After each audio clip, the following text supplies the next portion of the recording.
Wow. Firstly, also thanks to Gavin and Melissa for their company in doing this. This is the bit that was really hard, right? And you look at, firstly, thank you to everybody.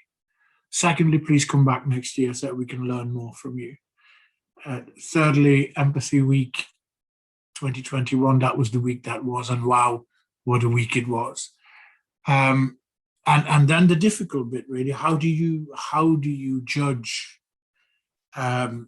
supposedly against each other, the Green School, the school, that brilliant project in Nepal, the food bank project in the UK, then the LGBT plus project in Mexico. So you can't judge them against each other, because the other thing is you have to put them within the context of each of the countries. It's not a competition.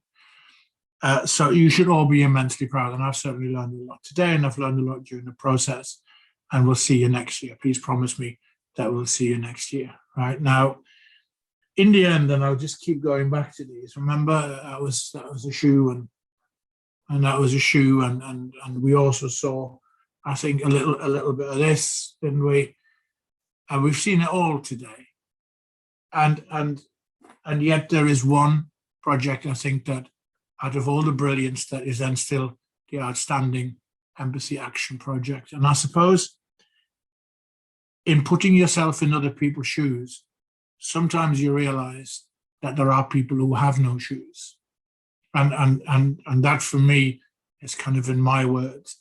And the judges, after a long time, reached a conclusion that the outstanding empathy project for 2021, the action project, was the Nandi Secondary School project, and in particular Sandramala and Sangam, and I think your project really touched the people who have no shoes, metaphorically speaking, and thank you for doing that, because the message of empathy is a message of hope, and thank you for the message of hope, right? So brilliant to all of you, and congratulations to all of you, and thanks again to Ed and the team, and to everybody who's got involved in this.